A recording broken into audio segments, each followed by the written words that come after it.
Hi, everyone. Welcome to Turning Point. I'm your host, Blaine Birch, co-founder and CEO at Dryrun, and super excited today to have joining me a longtime friend, Idris Fashan with Hopskip Media. Now, you're sales and marketing director at Hopskip, correct? Indeed. And but I've known Idris. We've known each other for years and years and years, and I've always been intrigued by. You've had a really interesting entrepreneurial journey. You've done, of course, had your own business, but you've also had a very entrepreneurial role in a lot of other businesses that you've been in. And also, I, would love to get you on the show here so I can pick your brain for all sorts of great marketing things, because they always come up and you're so brilliant with marketing. And I always learn something from that. So selfishly, I'm like, yeah, I know during our conversation, I'm going to learn some stuff. So if you see me taking notes on the side here, that's what it's about. I'm like, that's a good idea. So, yeah. But anyways, welcome to the show. Thanks for joining us today. Thanks for having me. Very excited to be here. Absolutely. This is going to be almost the same as when we just sit there and have coffee, lunch, or whatever too. So, but this time I'm going to go back and be a little more structured. How did you get started in sort of your entrepreneurial journey? Oh God.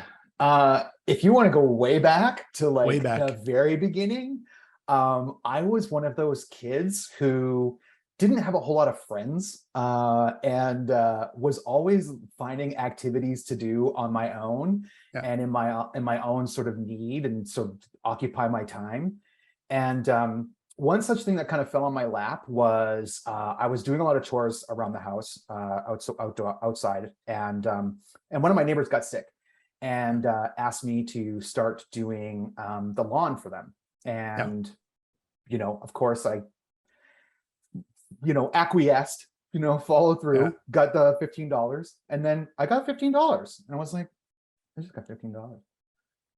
So then I started going around and asking some of the other neighbors, and I was like, what do you got going on this weekend? Like, you want to do something, or can you? And then, so I ended up doing, like, within about the first summer, I got like 8 of my neighbors, and Nice. And then my dad started complaining, so I had to get a second lawnmower. And then so I was 14, and I was already beating my allowance on mowing lawns, and Nice. and then I started thinking about, like, okay, well, these lawns are like kind of small. Maybe I should do the Boudreaux's over on Teresa Court, because they got a really big one with a creek, and like it's like, okay, nice. So maybe I'll see, and then I'll see about doing theirs with their lawnmower, not mine. And it's kind of turned into a bit of a project of my own. And I've always had these little sort of side things that I've always kind of done. Even now, I like having side projects that kind of keep me occupied, whether they're creative or business generating. It really doesn't. They're more just creative opportunities for me to just kind of express a need, as opposed to, building out structures themselves. And that's sort of what bleeds into most of my narrative, like, people come to me and like, hey, I have a problem. And then it's like, oh, okay, let's make a project out of it. And we make a project, and it's like, it's turned into a job. And here we go. So you basically take like that story of the lawn mowing and multiply it by 40, and that's kind of my career. So I got into a lot of different sort of areas. I was in sciences for my first sort of discipline. And I realized I didn't really want to be in that kind of structure. So I left that and went and played music and toured with bands, and then started doing management for bands and booking tours and doing sales. And then, before I knew it, I was, booking for 17, 18 different acts across like Toronto to Halifax. Then, moved over into direct response and got into doing newsletters, because I'd realized that brochure writing was I was good at. So I started doing that, and then got into the very early era of email, and had kind of danced in direct response, long form letter writing. And then from there, that got me into fundraising and marketing for, the arts organizations primarily, but not for profit. Before we get through it, because there's a lot to unpack in there, and I'm sure there's some really good stories in there. So I want to go back a little bit, because what I find it, like, I'm talking to entrepreneurs on this show all the time, and through Dryrun, we're always talking about business owners, and it's interesting because the story you tell, it sounds so familiar to me, for myself, but for a lot of entrepreneurs, is there's always this, you're always on the lookout for opportunity. And sometimes opportunity pops up because what you're saying, like, hey, I'm doing this thing over here. And all of a sudden I'm like, no, I'm in a band and I'm touring. And that feels like, even some of the stuff I've done, you're kind of moving along and all of a sudden it's like, oh, there's an opportunity. Well, now I'm going to do this for a while because this looks great. And I can do, and oh, this is a neat opportunity that built on the last opportunity. And so often sometimes it's just like a completely 180 turn with some sort of opportunity, but a lot of times it still sort of builds on itself. And I'm kind of wondering, as you went into, first of all, I want to hear a little bit about the band, because that just sounds cool, right? Like that sounds awesome. But then also how you went from that into promoting and how that sort of affected where you went, because this just seems like a really cool experience. Yeah, well, I was doing what was called acid jazz. So I was playing in like an ensemble, and I was drums, and it was like a full suite group, and we were doing these tours, and we were going out there and doing our thing. And what I noticed was that like we didn't have good resources, we didn't have good PR, we didn't have good like media kits or anything like that, and it was just like we didn't have a website or anything. And this was when websites were starting to come into the fore, and it was like, how do we even do that? How do we even have a name for ourselves, or have a place for people to go to learn more about us? And it was just like, this is a really critical need here.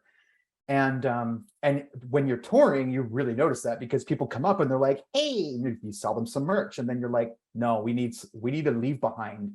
Yeah. And they need to find a way back to us. Right. So it was just kind of like seeing the gap and realizing that and then finding out that there was actually money, because Promo Fact and Much Music and God bless Moses Neimer and all the people out there in media then who were realizing how much Canadian music actually needed some heft behind it and some funding. So they advocated for that. I mean, there was some definite wins for them as well on their end, on the media side, but it was huge. It was huge to be able to look around and say, hey, wait a second, there's actually some money for these websites. Maybe I need to take a little bit more of a professional sort of role and build out some basic structure to kind of help people get that stuff, and then I can pay myself a little bit, and because you don't get rich on that, but you and that was also one of the things I have to say, like being an entrepreneur and being entrepreneurial, it's like the profit motive is important. That's not usually where it starts, and that's not usually where you fix it to make more, but you usually start it on the gap, and then you build out on the gap, and then that's always been my sort of take on it, right? Is that like I see the need, I figure out what the contours of that need are, and then I kind of just execute on that until it's it's brambly and a little bit shaky, and then once it's able to hold, then it's like, okay, now we can start bolting things on to make margins work better. I don't think I remember hearing a single entrepreneur that I've ever talked to getting into it for the money. And like doesn't happen. You might at first be like, hey, wait, there might be some money here, and then there might be some money, but it's never seems to be like, well, I'm going to go do that just to make money. It's get that, like of course you're in that to make money, but it's never the root of it always is seeing an opportunity, wanting to build something, wanting to grow something, wanting to build something yourself, like to do something yourself, wanting to do this, that, the other. And it's like, of course you want to make some money, but and I don't know if anyone walked in and just said, I'm just here to make money. If that is a path to success as an entrepreneur, I really don't think it is, because you have to be, I want to solve a problem. I want to help people with this. I want to do that to solve this need or fill this gap. That's how I think it starts to get going. And that's how things grow into something really interesting. Yeah, definitely. And, I find that I like the prospecting. I like looking around for those gaps. And I also like, to some degree, the mining. So, I like digging in and then figuring out, how to make it work.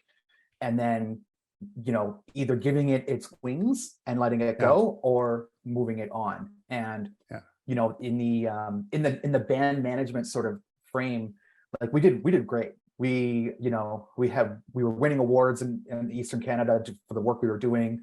It was well recognized. It wasn't necessarily institutional. We weren't quite there yet. And our focus was mostly urban music. And it was very much, there was a lot of persuasion that needed to happen, because, hip hop and R&B at the time was not necessarily as embraced as it is now. So there was a real education process that had to come along, and we had to be very professional on the front end, to kind of, sort of ease people's concern about, whether, bringing hip hop acts to a club, a shiny, glitzy club brings the wrong kind of activity. And so there was a lot of bias that was kind of weighed in. I think a lot of it was just the way the media was kind of training people's minds about it. And so we had some challenges in terms of the public to kind of overcome. So there was a lot of education that came along with the sales side of things, and that was also really interesting work for that reason, because being a musician, I cared about the work, and I cared about the quality of the people on our roster at M2R.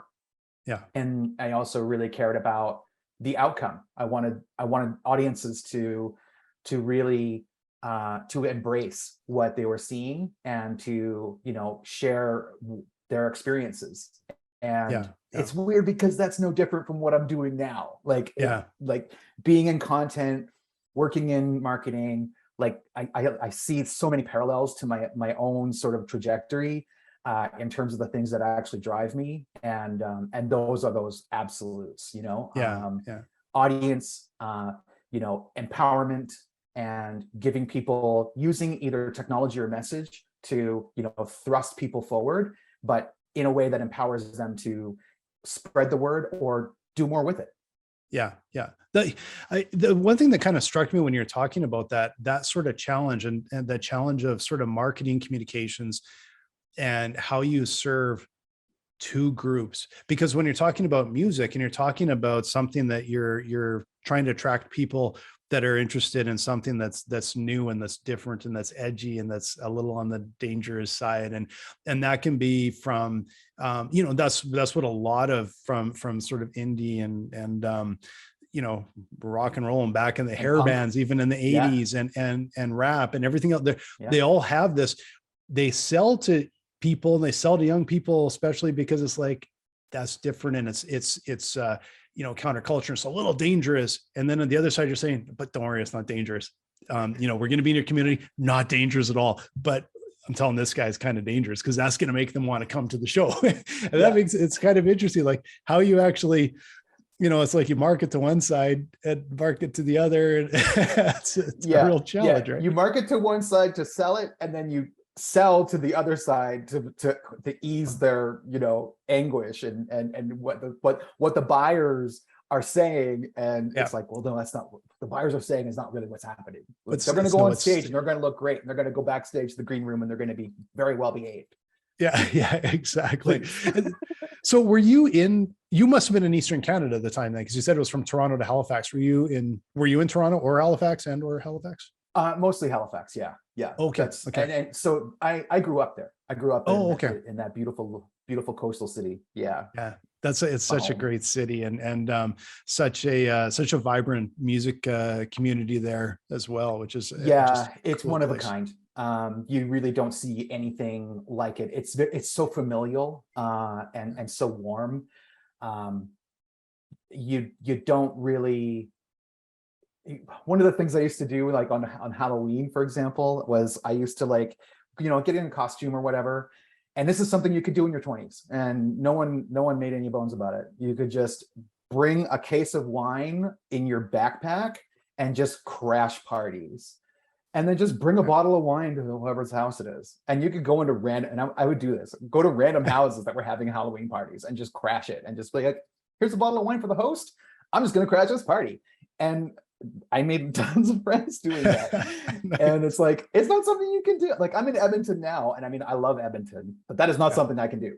No, I don't think you could really quite do that here today. No, so the familial family kind of connectivity is so deep rooted there. And so you never are a stranger for long. So there's like an old expression too. It's like, if you see someone's face 3 times, you kind of start saying hi. And if you say hi 3 times, then you kind of call them a friend. You know them to see them. You don't know their name, but you know them to see them. Yeah. Interesting. It's interesting going from city to city, how different the culture can feel.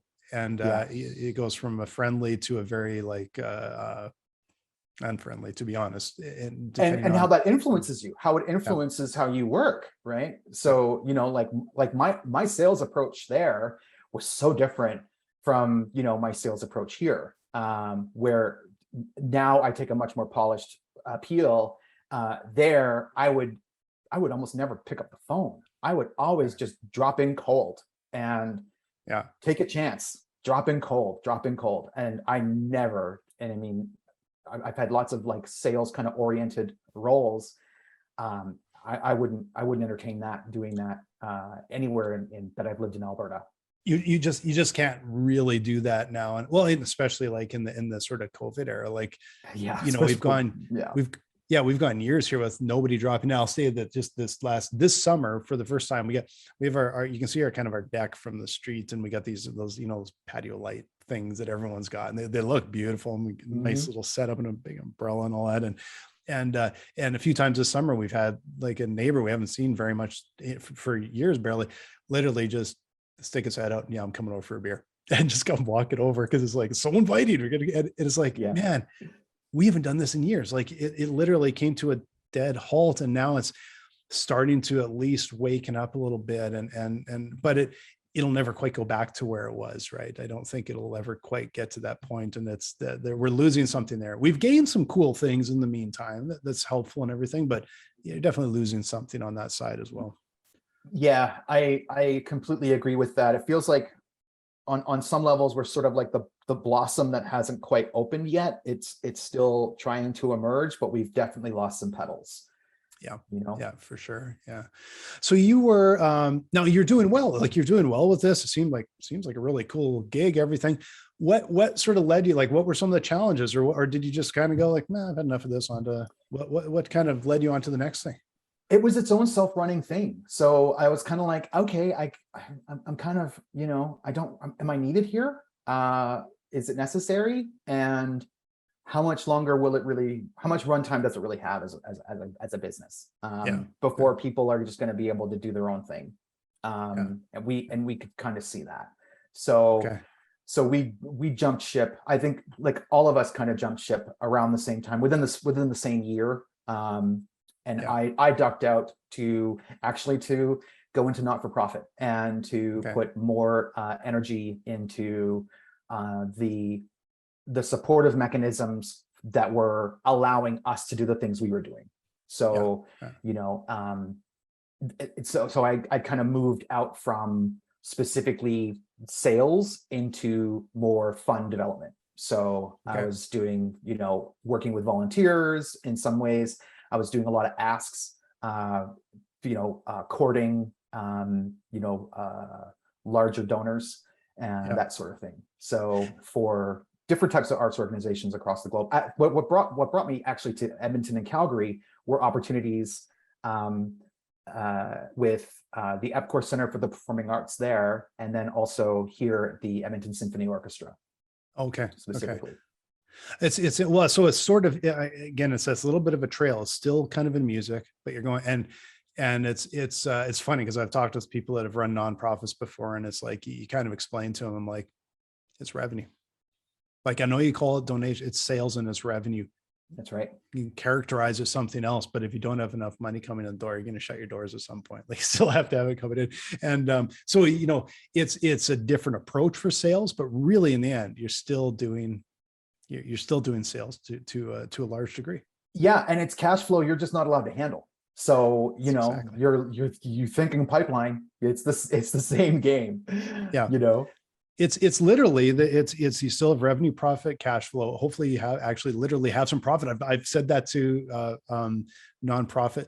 You still have to be profitable. You just don't get to keep it.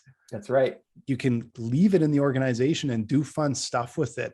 Nonprofit does not mean run at a loss every year. That's right. It's not how it works.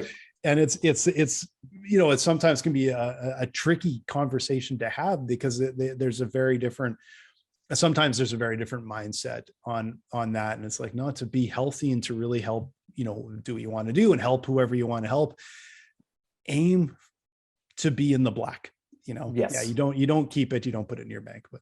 And you also have to be careful about who is speaking and to whom you're speaking when you're saying those things. So, I love talking all day about, cash flow in not-for-profit organizations because I'm a board member on a couple, but like I'm not going to funders.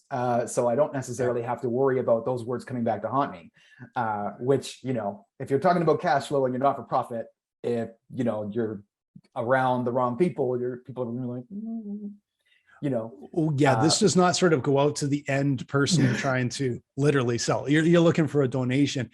Internally, those fundamentals really don't change, and it's something that helps. I think once somebody has wrapped their head around that, they can go, okay, well, this is how I build a healthy organization. It isn't that different. Like the different goal and different, but the fundamentals of moving dollars in and out and making sure you can exist, it doesn't really change that much. Yeah, I'm assisting one organization right now with a potential capital project.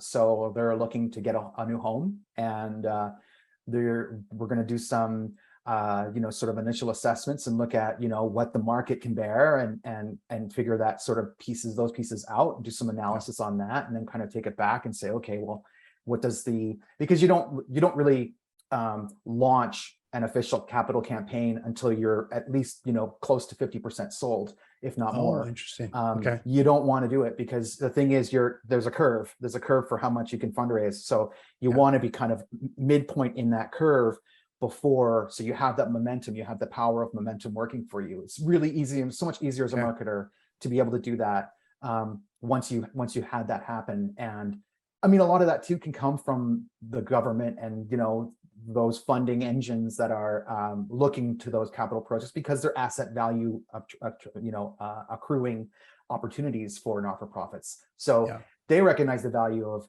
institutional capital coming in and that building up over time. So they're usually the Heritage Canada and those other sort of funding engines will be like, okay, no, there's something here for you. Let's set aside some money and we'll earmark it for you in the next couple of fiscals.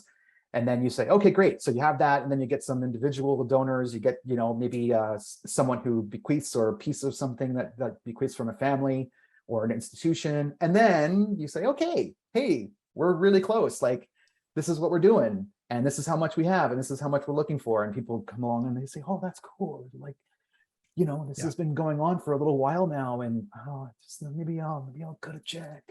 Yeah, and it's how do you get FOMO? Anymore, but. Yeah, exactly. Yeah. It's e-transfer. It's interesting because that's it's how do you build in FOMO for like a nonprofit? But it's kind of the same thing when I've done fundraise from investors for business. You kind of are looking for the same sort of thing. You kind of want to lock some in, and then you've got some momentum, and then you get other ones on, and then you put the closing date on to get a little bit of that, fear of missing out here. Like, I don't want to be last, and it's interesting because it feels a little bit of the same way of getting that momentum. And it's like, well, you want to be involved, don't you? It's different because they're not looking to make a mint off, but they still want to be involved. They don't want to miss the boat on that. Right. Yeah. And what I found with, being in a facility versus being in a symphony was that the cultures of fundraising were very different. So the facility was really about legacy, and symphony was to a degree a little bit of legacy, but most of it was, oh, well, they're doing it, so like we can't miss out. So you have to work those angles and to do it in a way that was not greasy, because it that meant a lot too. The brand of the ESO is very, very good, very strong, and Yes. long lasting. So it was important to kind of, maintain that too, in my tenure there. Yeah, for sure. So you came, now that was back in Alberta. You started to do some of the nonprofit, and like you sounded like it was almost more like almost a project based thing as you move through. But at some point you kind of move on. Where did you move to from there? Well, I actually started burning out, doing a lot of that work. And so I really wasn't sure what I wanted to do. I was living with a journalist at the time, down around the White Ave area. So it was, the sort of fast and very pedestrian friendly and kind of chic. And, I just was talking to people about, not being sure what I wanted to do, and mostly writers. And they were just like, man, like, why don't you just start doing copy? Just start doing copy. Just get back into copy. Just get back into copy. I was like, okay, I'll get back into copy. So I started doing it again, and I felt really rusty because everything I was doing was fundraising. And so it was, long letters and that sort of stuff. I wasn't doing the quick and fast marketing stuff. And I felt like I'd fallen out with web.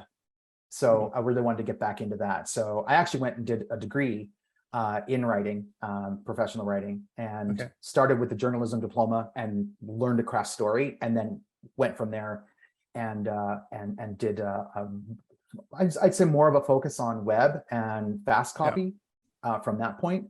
And then I launched, I want to say like our little sort of ramshackle outfit of writing outlaws. And we were called Red Paperclip at the time. It was myself and my wife. And then we brought on a few other people over time. But for about 6.5 years, we operated, and we just chugged along. We were the first official sort of writing firm based in Edmonton. And I was the first person I knew of that was ever talking content in any kind of heavy way. So content as strategy in a web sort of text. And in 2005, 2006, nobody was doing that. So it was it was very early days, and social was still kind of emerging. So people weren't really quite there. They were still very web driven. So there was a lot of opportunity. There was a lot of really cool things that we were able to do. And my wife was working as an academic, and she jumped into this kind of ramshackle outfit, and she was just like, I hate web copy. And I was like, okay, let's see what else there is. And so we just started going out and having conversations with economic development agents, other people who needed more strategic work, people who needed a lot of First Nations. We're looking for strategic writing heft, and didn't have access to it. So we started working those inroads, and we're coming up with doing really cool development plans, business plans, rewriting assessments, taking very large documentation and bringing it down and working it in ways that could be used for elders to make decisions around. So they could take these 400, 600 page sort of documents and then be able to say, okay, now we've got this into a form that we can use as a group, as a team, and then sort of get these messages out to our people. That was amazing work, and very rewarding, and the fruits of which we still see, which is really cool. And because in marketing, like a lot of the time, the stuff that you do may have a life, but it might linger for 2 months, 3 months, 2 years, 3 years, and I still see some websites that I've, written and that are still out there, and it's great, but they've lived their life. They've come and gone. It's time, bro. Yeah, exactly. It's funny because I don't, I think we crossed paths initially after that time, but that was, because I think I already had Dryrun at the time. And we, back in my agency days, I remember that 2005, 2006, 2007, we were doing a lot of web work, but we were also doing touchscreen installation things and stuff like that. And a lot of e-learning materials, like online e-learning, video simulation stuff, all that. And I still remember one of the biggest struggles we had, and we were always looking for somebody that can write copy. Yeah. So like that was one, it was a gap. It was really hard to find anybody that could help us with that. We could find photographers, we could find videographers, we could find developers, we could find like, and we had some in our team, and we would outsource like a contract. That was this massive gaping hole that we had for years. And now if you want something written, it's like, well, like throw a stone online, you're going to find a writer, right? Like there's it's just a totally different world. But I wish I had plugged into you guys back then, because it would have been very helpful, very handy. So yeah, it's funny because there were a lot of people who were like, man, where were you? Maybe just a touch early, right? But yeah. Well, and we were, and that was sort of one of the other sort of pieces to it too, because, after, a few years, we had some really good years. It was exhausting because, again, there was a lot of education. There were a lot of people who didn't, a lot of the agencies of any kind of size or speed knew who we were, and we were getting work from, and we could do that. But when it came time to, get through others, get to new partners, or to reach out into other markets, there was more education, and we just didn't have the firepower to do that. So it again became, it's that like entrepreneur's curse, where if you are wearing so many hats, your arms get tired. Yeah. It's exactly it. And it's such a catch-22, because it's like, well, I need more time to develop business, to grow the business. But I can't hire somebody till I have the cash, the revenue to support it. And until you get to a certain point where you just have kind of enough scale, like you've scaled enough and you have enough, the engine's kind of going, that takes years. Like it doesn't happen overnight. It takes a long time to do that. And you have to allow, you cultivate, right? If you're doing like any kind of, service oriented startup, you cultivate on the baseline. And then that cultivated, grouping then matures themselves, and then become, sort of upmarket opportunity. And then that, whatever you're still cultivating on the baseline, kind of allows a little bit of upward movement. And we were seeing that, but we weren't seeing it to the kind of degree that we wanted. And so we kept pushing to keep the size, and then it just got exhausting. And then at one point, my wife was just like, I miss academia. And I miss academia. And I was like, okay. Yeah. I'm not going to make you write web copy.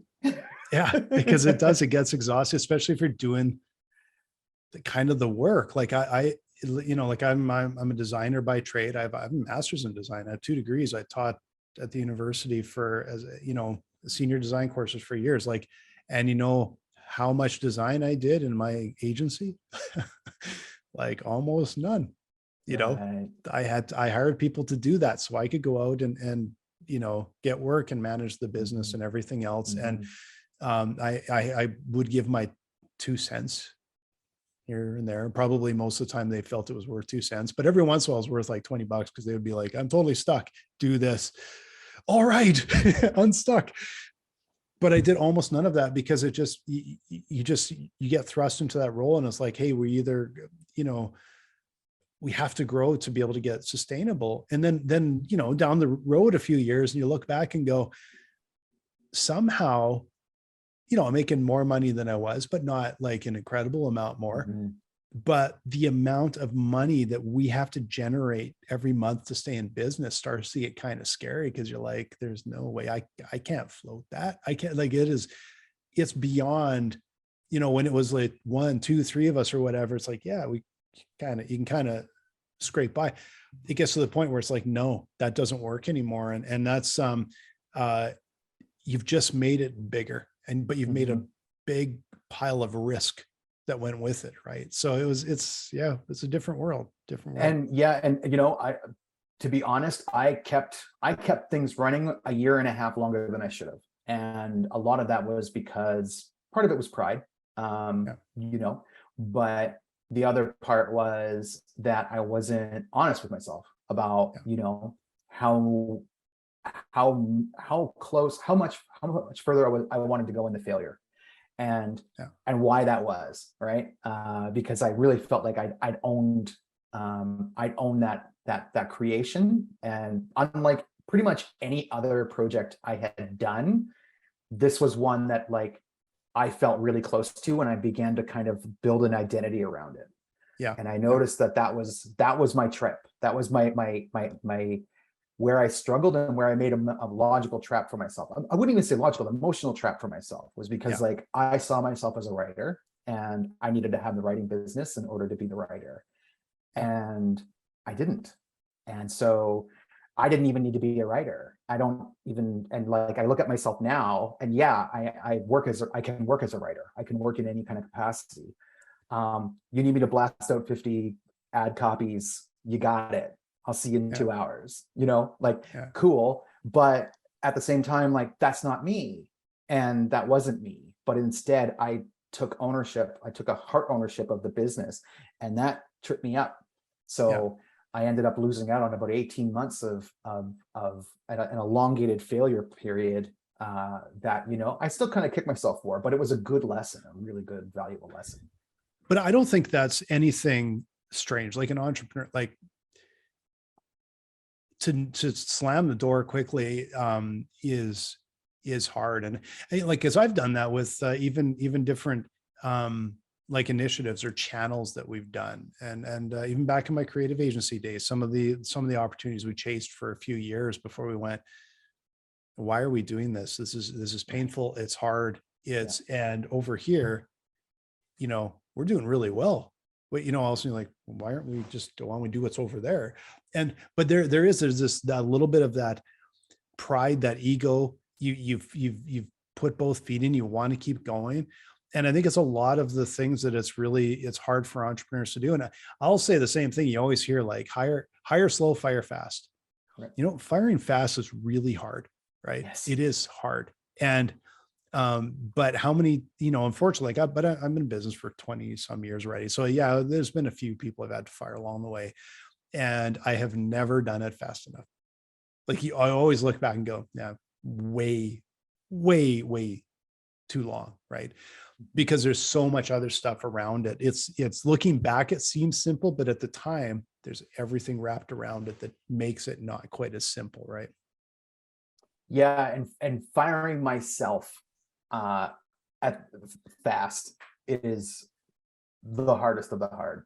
So and I think that was my takeaway. My big takeaway was being willing to bow out when the time is right, and of giving myself the permission to do that. So, you know, and in looking at projects since, you know, realizing that, you know, I go as far as I can, and then, you know, it's kind of like the Prey movie, you know, like you go no further, you know, it's like you've hit the end. You've hit the end of your time as a warrior, and it's time to die. And so you got to go hard. And I love that about that movie, because it's like, hey, it's kind of like, that's what marketing is. It's like, it's like, this is an allegory to marketing right here.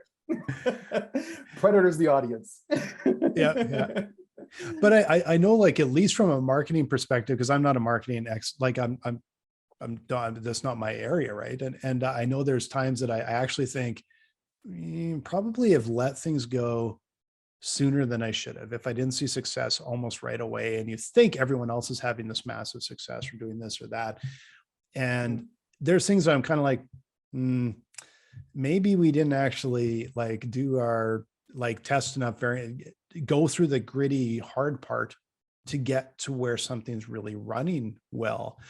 And we've got, you know, we were talking before we were on the show, we got a nice sales engine going, like we've got things that are working, but we have these little gaps, and especially on that marketing side, where I kind of feel like, that, you know, if we would have, you can't do everything, you can get pulled in 50 different directions, but it's also, that'll work. We have the components, we never really stuck with it, or I never got the expertise in that I need to get something like that working. And that's the challenging part with being an entrepreneur, is you also don't want to like cut something loose too soon, because then you can go, man, you know what, we are probably right around the corner from that. And we, you know, so that's what makes it challenging. It's really hard to determine, especially when you're in the middle of it. Looking back, it's usually easier to say, yeah, shoulda, coulda, woulda, but it's a little bit tougher, right? Yeah.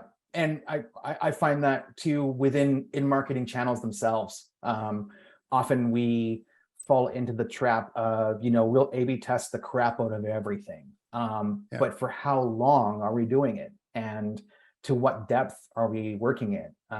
If we're taking kind of a CRO kind of approach where we're like, testing elements and testing copy, and just seeing, what sort of optimizations we need to do in order to get better conversions, are we giving audiences a chance to really see it and to, or are we just making decisions really quickly based on, very shallow amounts of data? And I fall into that all the time on that front. I have to watch myself there because, I often think that sample sizes are big enough. And then it's like, oh, wait, we actually left that one running. And it's totally different. It's totally different. It's tough. And to get that, because I don't even know what the sample size and a lot of them has to be, but, you gotta leave it for a long time, or you got to spend a lot of money till you get a big enough sample size. And that's tough to do too, because you're just like, well, am I just burning this and it's not working? So that's a challenge. I know you're like, better than I do. I just sort of know the crappy results. And the maturity of the platforms is also kind of causing more of a problem too, because, fundamentally they're auctions, and it's auctions for real estate, and the real estate has gone up, and the frequency of that real estate is changing slightly. It's not always expanding. In a lot of cases it's shrinking. So we've got this maturity of the platform. So that's influencing the cost per lead. You've got the changing need of the auctions itself. They're rolling out a whole bunch of new functionality all the time, but that also has implications, from a user experience and from the real estate experience. And then so if you're doing pay to play, that can get pretty dicey. So you have to weigh that as well. And just being in a PPC, fundamentally PPC agency now, I've seen in the last 2 years just how much the platforms are even shifting, and it's not working out for the best of audiences, and it's not working out for the best on the buyer. Like that's nobody's winning here except the platforms, and even then they're not always winning. So it's a tough spot. Yeah. And I know like we focus so much on the long haul and the content and all of that side. I think that last mile is where we could probably put some of the PPC stuff and things into play. But we've dabbled with it before, and honestly just have burned through like a lot of cash and not seen the results. And then you realize it's because I don't think we had that foundation. And I think now we actually have a pretty solid foundation. We'll probably make some really good use of it, except that you still, like, I still feel that fresh burn from, when we kind of did it wrong the first time. And when a business does something wrong like that, it's like a 5-figure mistake. Like it's never a small one, right? It hits. Because you got to run, because it's the same. It's like, well, we have to run it. We got to run it long enough. You got to see it. You got it. And then at some point you just go, nope, that like, probably made a little money off of it, but we can't maybe draw the straight line, and there can be some hard lessons on that. Anyway, I've already said, I'm like, we're sometime after this next month, we're going to go and I'll buy you lunch and we'll talk about some of this stuff. Love it. Yeah. We'll share wounds. Exactly. So you went now, so you're in Edmonton, you're Red Paperclip, which I'm kind of at some point want to hear about how you came up with that name, but anyway, don't want to divert. So now you're kind of looking for something new. Where did you go from there? So I actually, because I was fostering these relationships with different agencies, I ended up kind of bouncing in and around agencies. And so I did a couple stints in and about in a content kind of capacity, in some cases coming in as a senior and sort of, monitoring and managing and mentoring others. That was a lot of fun. It also got me to sort of stretch a little bit further into web experiences and into app experiences. So I was doing a lot of the front end research of content strategy. So doing a lot of the sort of field work, getting a lot of remote work done. So I wasn't actually necessarily in the office. I was actually going and getting that kind of cultural taste for what the sites were needing from the point and perspective of subject matter experts, and as well as the culture of the environment that they were working in, which was something that like we've gotten so used to not having to worry about that in this sort of pandemic remote life.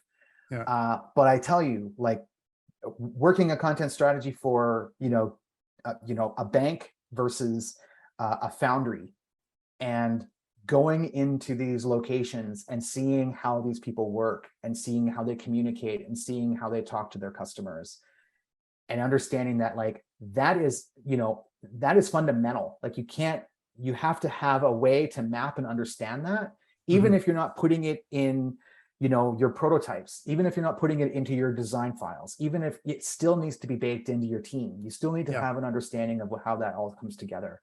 And I have not found a way to better realize that than doing that work, doing that front end field work, and sitting down in those environments and talking to those people and hearing them talk to each other. Yeah. It's something that I think over the last, couple of years, 2 or 3 years for us, we've started to bake in from everyone through the organization, talking with our customers over and over again and looking for every single opportunity to do that. Because I think for a few years there, we did, but we kind of diverted a little bit and gave a little bit of lip service. And I think with the benefit it's flipped so much that it's almost like we're addicted to it now, because it's just like they're telling us the answers. We're seeing what they're doing. We're seeing what we're hearing it. We're like, it's so it's been such a switch, and it's so baked in now that it's so natural. It's like we're just always dying for that feedback in those conversations, and to see things in context and how they're working and everything. And even though most of it is like this remote, but at least now we're actually starting to be able to get out and sit across the table with someone that's been using Dryrun or one of our customers, whatever, and actually have a chat with them, which is even more valuable, because it is a different environment to go and sit and have a cup of coffee or a drink and be talking with someone over, where it's something like this over video. It's like, it's very much, I find it's start, agenda, end. And when you're out and about, you'll be there longer, but there's a lot of that sort of relationship building, those side conversations that suddenly go down a rabbit hole, and you're going, oh man, that's interesting. That really brings something light. And that's something that it's nice to have it start to come back, but it's not back kind of for us. And it's, we're always going, like, it's always pushing back, but it's almost like, hopefully 23 is a year we can actually go out and talk with more people in real life. Right. Yeah, totally. And, there's something to be said for that, that walk through when you're just walking through and you see, another business unit and they have some kind of display, and it's like, what's that? And then you go over, you check it out, you start having a conversation, and then it triggers something that, you can bring back to the team. And it's like that organic magic is just, I feel like I get screen fatigue just as much as anybody, but I feel like that's the thing that I'm missing the most. I'm missing that kind of organic muck and the play, being able to play with, what makes these businesses kind of glue themselves together, hold themselves together. And especially because, like, being in Edmonton, a lot of my clients were always either construction or construction materials, so, concretes or adhesives or, builders, developers. And as a matter of fact, after doing a few stints in agency, I went and worked for a developer and the home builder and did a long stint there, helping them change their footprint. They were in 7 markets, soon to be 9, and they needed to, shift how they marketed to people. And a lot of the things that we were implementing as a team then they're still used. So, you know, there's a lot of cool things that happened in that, and being able to work in that magic, right? Being able to like figure out what the connective tissue is and be able to translate that out, not just looking at product, but also looking at culture. And for a production builder, that matters, because most production builders are just production. So they're going to just worry about the product, and the product's great. Everyone can build a good house. Like, the production builders out there in the West are excellent. You know, houses will stand for 70 years, no problem. Where they're weak is the culture side, the people side, and like really kind of getting that out there. So we put a lot of energy into that, and especially in the sales channels and the sales people, and empowering them to build up their social and to feel like they had the support of the marketing team. That was cool. That was really cool work. We were really excited about that. So and again, that falls into my narrative, right? Like I feel at my best when I'm able to let people feel empowered to take things, either technology, marketing, message, and push that out, and push that out to their ends, right? To achieve their goals. And, you know, flipping back a little bit to even our start of our conversation about how entrepreneurs are always looking for opportunity. I shouldn't even say looking for opportunity. Entrepreneurs, I think, like recognize opportunity. It's like they're drawn like a moth to the light to opportunity. There's like, oh, I see that. I'm going, and I wonder how much opportunity has been missed because over the last few years, because we've taken so much of the person to person being in different places that, you know, it's unintended, or it's more fluid and mucky. But then, you know, there's a flip side of how much opportunity has also been generated just because there's a chance to talk with people across the globe, that you're not flying to every single city on the planet, and you get to talk with people all over the place. So it's I don't know if there's a net gain or a net loss. I suspect maybe a bit of a net loss, but maybe now that you can kind of do a hybrid, maybe there'll be a net gain on that. Yeah, I think I veered sort of to the same place. I like to think that our collective momentum as humans is that we're always kind of trying to unpack and unseat and tip apple carts out to get what we need to make things happen. And I feel like we pivoted so well in so many ways around this pandemic, and to be moving through this era now where we have a lot of options and we can start making decisions on how we think what's going to work with our teams is going to be most effective. I feel like that's really that's a powerful message internally, but it's also really a powerful message for like establishing and creating communities and connection and audiences, and then finding ways to hybridize those audiences. And like even with concerts and shows and them going hybrid, and what those kind of opportunities present themselves for. Because like, I'll tell you, like the folks that I know that are doing hybrid shows and who have come back to me and said, hey, we're doing these hybrid shows on tour, and our merch is out of control online when we do these hybrid tours. Really interesting. They sell so much better than live. They sell okay. Like they'll sell t-shirts and stuff here and there, you know, but like no one's buying records. So they're pushing the web side, and they do these like kind of promos and things when they're doing these tour dates and whatever. And then they're coming back and being like, dude, nice. We're making bank. It's good. And I was like, oh, that's really interesting. Like what? So people see this thing on screen, they get, are they moved enough to make the purchase? And he's like, well, we make it easy. We just work the offer until they bite. So it's like, so they'll do these, like some of them will do on Shopify and do these like tiered offers, and then just time them out, just like half price, whatever. Then it's like, oh, that's cool. So it's really interesting to see, you know, what kind of opportunities these hybridized kind of environments can present for you, you know, and whether that's as a team leader within a company, or you know, even as a small business band or something that's out there, or the, you know, company that's out there doing the same thing with their audiences. I think there's a lot of stuff we haven't even begun to kind of unpack what's possible.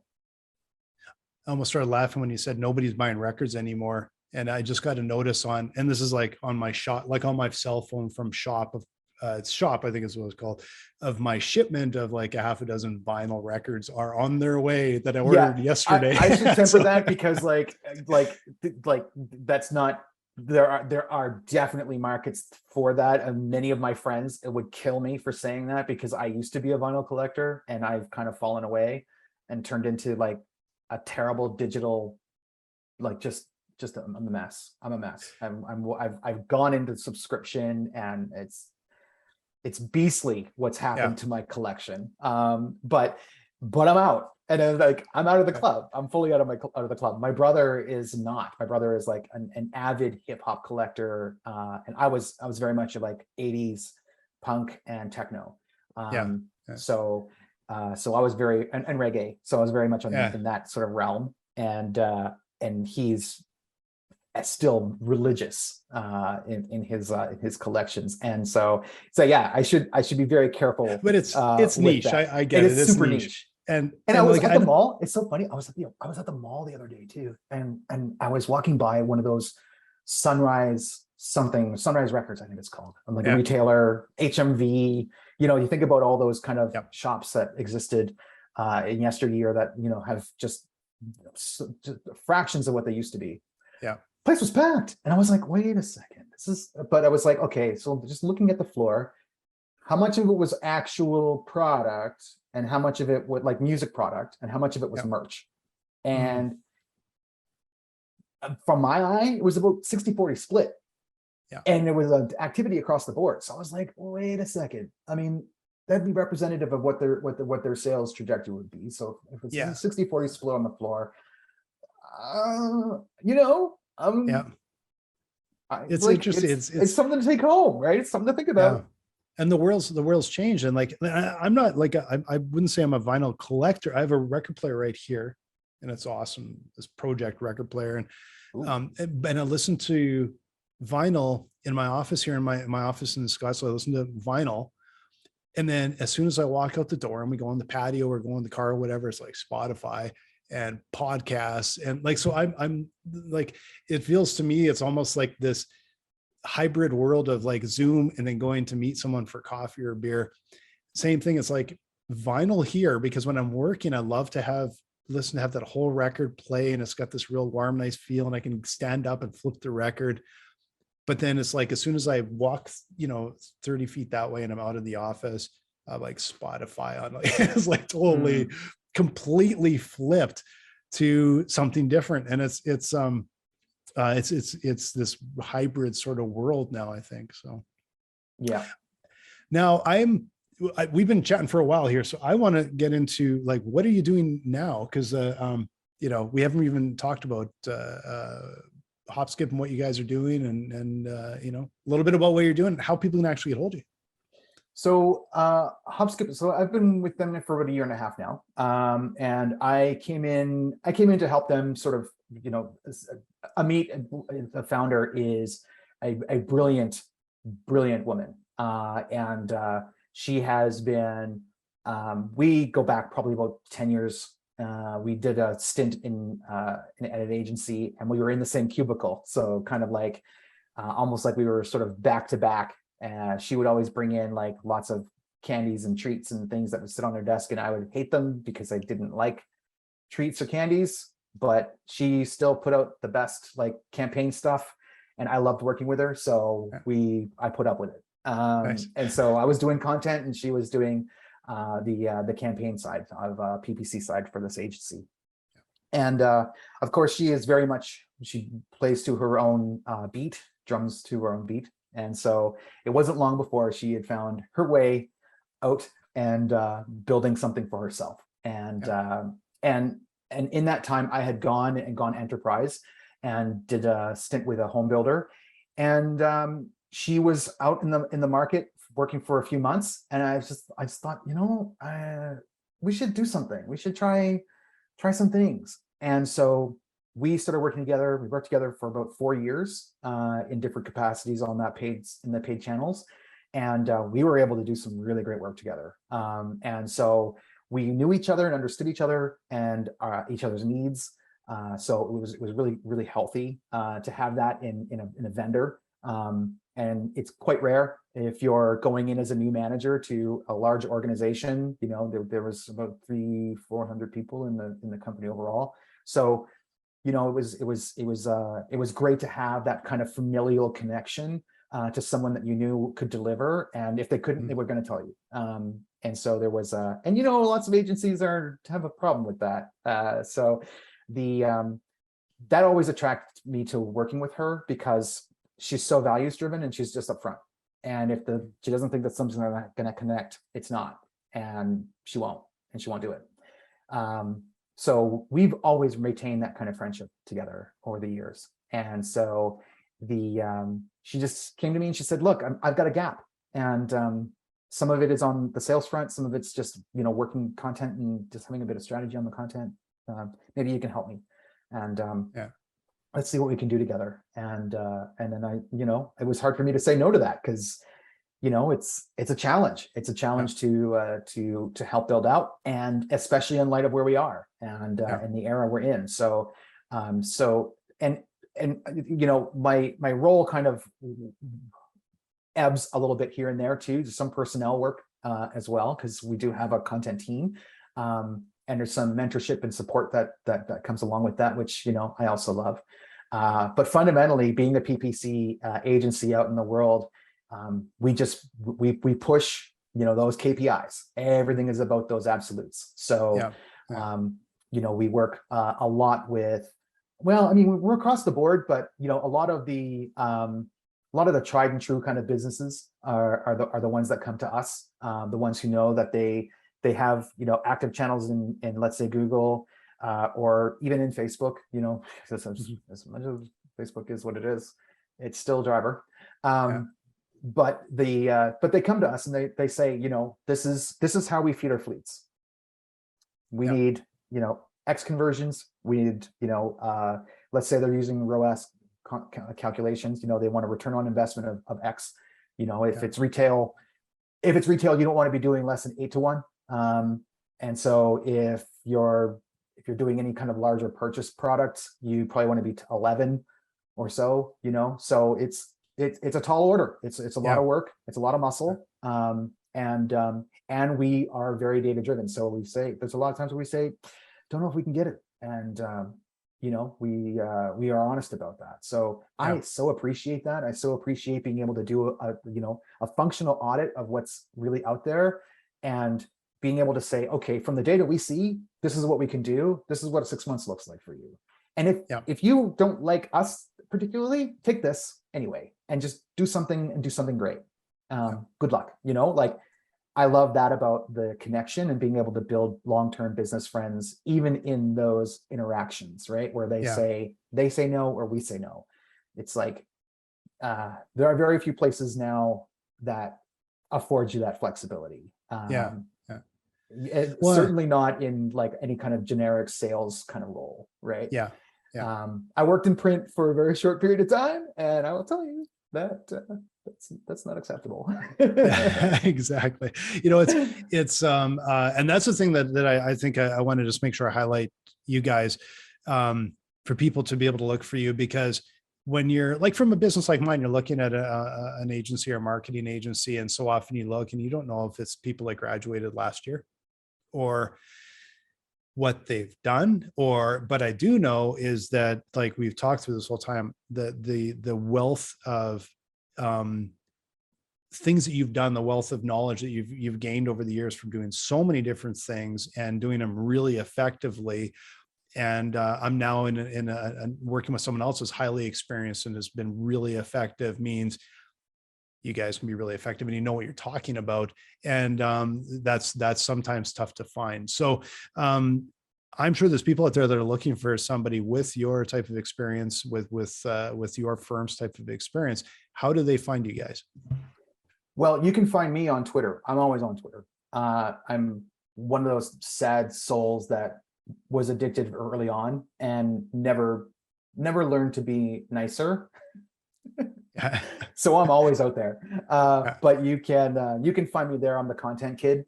And I mean, you can find us on LinkedIn as well. Hopskip Media, you'll find us at hopskipmedia.com.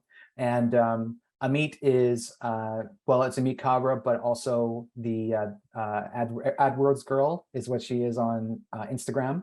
And she's very active on Instagram. So, and I mean, of course, AdWords has changed to Google Ads, but you know, she's still AdWords girl, and she will always be. And her community is awesome. Yeah, they're really, really supercharged, and you know, but also really supportive. So Yeah. that's one of the things that she's fostered on Instagram. I know with Instagram's changes, it's getting a little harder to manage and maintain community. But she's managed to foster a really beautiful one there. So Yeah. if you're active on Instagram, I recommend you check her out, because you will love the wealth of knowledge that's there. Yeah, it's a great space. Yeah. Yeah. So yeah, everybody make sure you look up Hopskip Media, look up Idris. And I'm going to remind you who I'm with, Dryrun. Turning Point, you know, we offered from Dryrun. Yeah, cash flow, financial modeling and cash management software.